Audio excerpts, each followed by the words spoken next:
ನಮಸ್ಕಾರ ಸ್ನೇಹಿತರೆ, Kannada all in one ಚಾನಲ್ಗೆ ಸ್ವಾಗತ ಸುಸ್ವಾಗತ.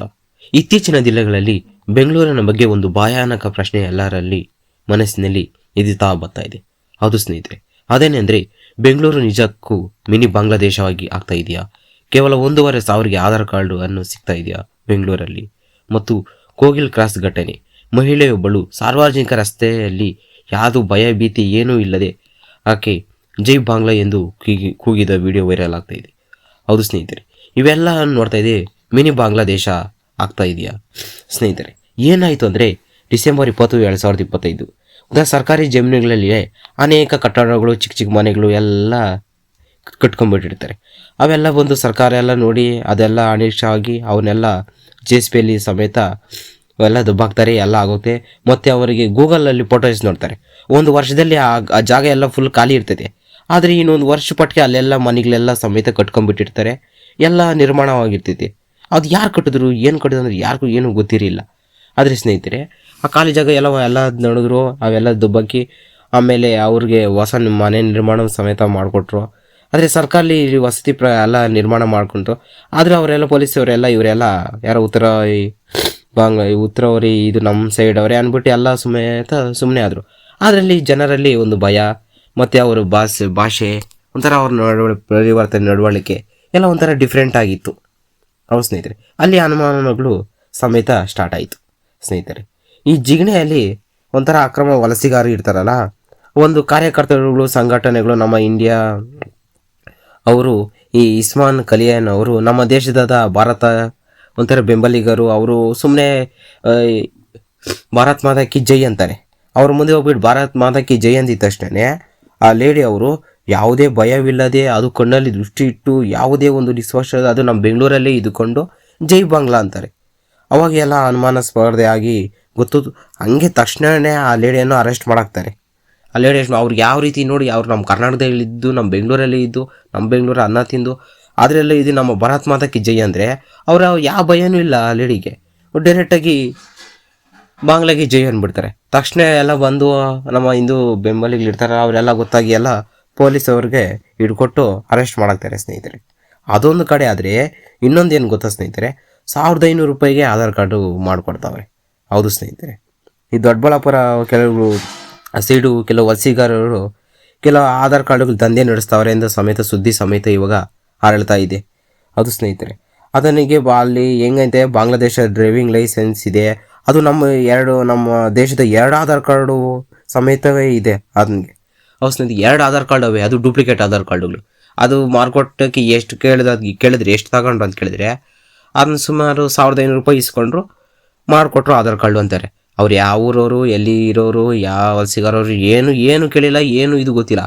ಸುಮ್ಮನೆ 1,500 ರೂಪಾಯಿಗೆ ನಮ್ಮ ದೇಶದ ಪೌರತ್ವವನ್ನು ಸೇಲ್ ಮಾಡಾಕಿದ್ದಾರೆ. ಅದು ಯಾವ ಮೂರ್ಖ ಮಾಡಿಕೊಟ್ರೆ ಅವ್ರಿಗೆ ಆಧಾರ್ ಕಾರ್ಡು ಗೊತ್ತಿಲ್ಲ.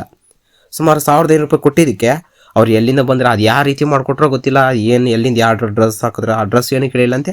1,500 ರೂಪಾಯಿ ಕೊಟ್ಟಿದ್ದಕ್ಕೆ ಸುಮ್ಮನೆ ಏನೋ ಆಧಾರ್ ಕಾರ್ಡು ರೆಡಿ ಮಾಡಿ ಕೊಟ್ಬಿಟ್ಟವ್ರೆ. ಅದಾದ್ರೆ ಸ್ನೇಹಿತರೆ, ಇನ್ನೊಂದೇನು ಗೊತ್ತಾ, ಅವರು ಕಾರ್ ಲೋನ್ ತಗೊಂಡವ್ರೆ, ಕಾರ್ ಲೋನ್ ಸಮೇತ ಕೊಟ್ಟಿದೆ. ಕಾರ್ ಲೋನ್ ತಗೊಂಡವ್ರೆ, ಅದು ಲೋನ್ ಒಂದು ಕೊಟ್ಟಿದೆ. ಆ ಲೋನ್ ಯಾವ್ದು ಗೊತ್ತಾ, ಬಜಾಜ್ ಫೈನಾನ್ಸು. ಅದನ್ನ 4 ಲಕ್ಷದ ಕಾರ್ ಸಮೇತ ಇದೆ ಅದನ್ನ ಹತ್ರ. ಅದನ್ನ ಫೈನಾನ್ಸ್ ಸಮೇತ ತಗೊಂಡವನೆ. ಸ್ನೇಹಿತರೆ, ಫೈನಾನ್ಸ್ ಅಂದರೆ ಇವಾಗ ಅದು ಬಜಾಜ್ ಫೈನಾನ್ಸ್ ಅದು ಯಾವ ರೀತಿ ಕೊಟ್ಟರೆ ಗೊತ್ತಿಲ್ಲ ಅವ್ರಿಗೆ. ಒಂದು ಲೋನ್ ಆಗಲಿ ಏನಾದರೂ, ಇವಾಗ ಲೋನು ಆಗ ಏನಾದರೂ ಕೊಡಬೇಕಾದ್ರೆ ಅವರು ಡಾಕ್ಯುಮೆಂಟ್ಸ್ ವೆರಿಫಿಕೇಷನ್ ಎಷ್ಟಿರ್ತೈತೆ, ಸಿವಿಲ್ ಸ್ಕೋರ್ ಎಷ್ಟಿರ್ತೈತೆ, ಮತ್ತು ಮನೆಗಳ ಹತ್ರ ಬಂದು ಇನ್ಫಾರ್ಮೇಷನ್ ಕಲೆಕ್ಟ್ ಮಾಡಿ, ರಿಸರ್ಚ್ ಮಾಡಿ, ನಮ್ಮ ಭಾರತೀಯರು ಒಂದು ಲೋನು ಹಂಗೆ ಡೌನ್ ಪೇಮೆಂಟ್ ಮಾಡಬೇಕಾದ್ರೆ ಎಷ್ಟು ಇನ್ಫಾರ್ಮೇಷನ್ ರಿಸರ್ಚ್ ಮಾಡಿ, ಅದಾದಮೇಲೆ ಸಿವಿಲ್ ಸ್ಕೋರು ಎಲ್ಲ ಚೆಕ್ ಮಾಡಾದ್ಮೇಲೆ ಲೋನು ಸ್ಯಾಂಕ್ಷನ್ ಮಾಡ್ತಾರೆ ಅನ್ಕೊಳ್ರಿ. ಆದರೆ ಆ ಬಾಂಗ್ಲಾದವ್ರಿಗೆ ಏನು ಅಡ್ರೆಸ್ ಇಲ್ಲ, ಒಂದು ಇದಿಲ್ಲ, ಅದು ಯಾವ ರೀತಿ ಕೊಟ್ಬಿಟ್ರು ಆ ಲೋನು ಸಮೇತ. ಅದೆಲ್ಲ ಏನೇನು ಆತೈತೆ ಅದು ಏನಿಗೂ ಯಾರಿಗೂ ಗೊತ್ತಿಲ್ಲ. ಸ್ನೇಹಿತರೆ, ಹೊಸ ಲೋನ್ ಸಮೇತ ಮಾಡಿಸ್ಬಿಟ್ಟದೆ. ಬೇರೆ 1,000 ಮತ್ತು ಅದೊಂದು ಪಕ್ಷ ಆಯಿತು. ಆದ್ರೂ ಲೋನ್ ಏನೋ ಕೊಟ್ಟರು, ಅದು ಹೆಂಗೆ ಕೊಟ್ಬಿಟ್ರೋ ಗೊತ್ತಿಲ್ಲ. ನಮ್ಮ ಇಂಡಿಯಾ ಅವರು ತಗೊಬೇಕಾದ್ರೆ ಎಷ್ಟು ಪ್ರೊಸೀಜರು, ಎಷ್ಟು ಪಾಲಿಸಿ, ಎಷ್ಟು ರೂಲ್ಸು ರೆಗ್ಯುಲೇಷನ್ ಫಾಲೋ ಮಾಡಬೇಕು. ಅವರು ವಲಸಿಗರಿಗೆ ಒಂಥರ ಅಕ್ರಮವಾಗಿ ಬಂದವ್ರಿಗೆ ಅದು ಯಾವ ರೀತಿ ಲೋನ್ ಕೊಟ್ಟರೋ ಗೊತ್ತಿಲ್ಲ. ಸ್ನೇಹಿತರೆ, ಅದೊಂದು ಕಡೆ. ಆದರೆ ಮತ್ತು ನಮ್ಮ ಕರ್ನಾಟಕದಲ್ಲಿ ಒಂದು 5 ತಿಂಗಳ 4 ತಿಂಗಳ ಮೋಸ್ಟ್ಲಿ ಹಿಂದೆ ಜನಗಣತಿ ಮಾಡಿದ್ರು. ಮನೆ ಹತ್ರಗಳ ಬಂದು ಎಲ್ಲ ಸ್ಟಿಕ್ಕರ್ಗಳೆಲ್ಲ ಹಾಕಿದ್ರು, ಜನಗಣತಿ ಎಲ್ಲ ಮನೆಯಲ್ಲೇ ಎಂಕ್ವೈರಿ ಮಾಡಿದ್ರು, ಎಷ್ಟೆಷ್ಟು ಜನ ಇದ್ದಾರೆ ಎಲ್ಲರೂ ಸಮೇತ ಮಾಡ್ಕೊಂಡು ಹೋದರು. ಆದರೆ ಇವಾಗ ಇನ್ನೊಂದು ಶಾಕಿಂಗ್ ವಿಷಯ ಏನು ಗೊತ್ತಾ, ಇವಾಗ ಬಾಂಗ್ಲಾದೇಶದಿಂದ ಹತ್ತು ಕಡೆ ಬೇರೆ ವಲಸಿಗಾರಗಳೆಲ್ಲ ಬಂದಿರ್ತಾರಲ್ಲ, ಅವ್ರ ಮನೆ ಸೈಡ್ ಸಮೇತ ಇವಾಗ ಆ ಸ್ಟಿಕ್ಕರ್ಗಳನ್ನ ಅನಿಸ್ಬಿಟ್ಟವ್ರೆ. ಹೌದು ಸ್ನೇಹಿತರೆ, ಈ ಜನಗಣತಿ ಇರ್ತಾವಲ್ಲ, ಇವು ಅಕ್ರಮ ವಲಸಿಗಾರ ಅವ್ರ ಮನೆ ಸಮೇತ ಇವಾಗ ಸ್ಟಿಕ್ಕರ್ಗಳನ್ನು ಕೊಟ್ಬಿಟ್ಟಿವೆ. ಅದು ಯಾಕೆ ಕೊಟ್ಟರೋ ಗೊತ್ತಿಲ್ಲ. ಅದೇನೋ ಆಧಾರ್ ಕಾರ್ಡು ಮೋಸ್ಟ್ಲಿ ಎಲ್ಲ ತೋರಿಸಿರ್ಬೇಕು. ಆ ಬಯೋಡೇಟಾಯಿಂದ ಮೋಸ್ಟ್ಲಿ ಆ ಜನಗಣತಿ ಬರೆದ್ಬಿಟ್ಟು ನಂಬರ್ ಹಾಕ್ಬಿಟ್ಟಿದೆ. ಮತ್ತು ಇನ್ನೊಬ್ಬ ವ್ಯಕ್ತಿ ಈ ಬಾಂಗ್ಲಾದೇಶದ ಕರೆನ್ಸಿ ನೋಟುಗಳನ್ನು ಇತ್ಕೊಂಡಿದ್ನು. ಆತನ ಕೇಳಿದಾಗ ಆತನ ಬಾಯಿ ಬಿಟ್ಬಿಟ್ಟವನೆ. ಆತನ ಬಾಂಗ್ಲಾದೇಶದಿಂದನೇ ಬಂದಿದ್ದು. ಅಲ್ಲಿ 1-2 ರೇಟ್ ಇಲ್ಲಿ ಕೆಲಸ ಮಾಡ್ಕೊಂಡಿದ್ದೇನೆ, 1-2 ರೇಟು ಅಂತ ಹೇಳ್ಬಿಟ್ಟು ಇಲ್ಲೇ ಅವರು ಆತನ ಬಾಯಿ ಬಿಟ್ಬಿಟ್ಟವನೆ ಸ್ನೇಹಿತರೆ. ಇನ್ನು ಪೊಲೀಸವ್ರು ಅರೆಸ್ಟ್ ಮಾಡಿರೋದು ಸಮೇತ ಒಂದು 34 ಜನಗಳನ್ನು ಹಿಡ್ಕೊಂಡವ್ರೆ. ಆದರೆ ಇನ್ನು ಬಾಂಗ್ಲಾದೇಶ 1 ಲಕ್ಷಕ್ಕಿಂತ ಜಾಸ್ತಿ ಜನ ಅವರೆ. ಅಲ್ಲಿ ಕೆಲವರು ಕಂಪ್ನಿಗಳ್ದಾಗ ಹೌಸ್ ಕೀಪಿಂಗಾಗಿ ಕೆಲಸ ಮಾಡ್ತಾವ್ರೆ, ಒಬ್ಬರು ರಾತ್ರಿ ಹೊತ್ತು ಪ್ಲಾಸ್ಟಿಕ್ಕು ಆಯ್ತಾವ್ರೆ. ಇನ್ನೂ ಒಂದಷ್ಟು ಜನ ಬೇರೆ ಸೈಡು ಪಶ್ಚಿಮ ಬಂಗಾಳ ಸೈಡಲ್ಲಿ ಹೋಗಿ ಸೇರ್ಕೊಂಡ್ಬಿಟ್ಟಿದ್ದಾರೆ. ಅದೇ ಲ್ಯಾಂಗ್ವೇಜ್ ಮಾತಾಡ್ತಾವ್ರೆ, ಅದೇ ಕಲರ್ ಅವರೇ, ಒಂಥರ ಮಿಕ್ಸ್ ಆಗಿ ಆಧಾರ್ ಕಾರ್ಡುಗಳು ಫೇಕ್ ಎಲ್ಲ ಮಾಡ್ಸಾಕ್ಬಿಟ್ಟಿದ್ದಾರೆ. ಇವಾಗ ನಮ್ಮ ಪೊಲೀಸ್ ಇಲಾಖೆ ಕಂಡುಹಿಡಿಯೋದು ಸಮೇತ ಕಷ್ಟ ಆಗಿಬಿಟ್ಟಿದೆ. ಇವಾಗ ನಮ್ಮ ಥರನೇ ಮಾತಾಡ್ತಾ ಇರ್ತಾರೆ, ನಮ್ಮ ಥರನೇ ಇರ್ತಾರೆ.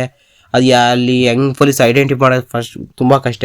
ಇವಾಗ ಪ್ರೂಫ್ ನೋಡಿದ್ರೆ ಆಧಾರ್ ಕಾರ್ಡು ಇರ್ತೈತೆ, ಆ ವೋಟರ್ ID ಮಾಡಿಸೋರೆ ಇಲ್ಲ ಗೊತ್ತಿಲ್ಲ, ಆಧಾರ್ ಕಾರ್ಡ್ ತೋರಿಸ್ತಾರಲ್ಲ ನಮ್ಮ ದೇಶದಲ್ಲಿ ಫೈಂಡ್ ಔಟ್ ಮಾಡಾಕ್ತಾರೆ.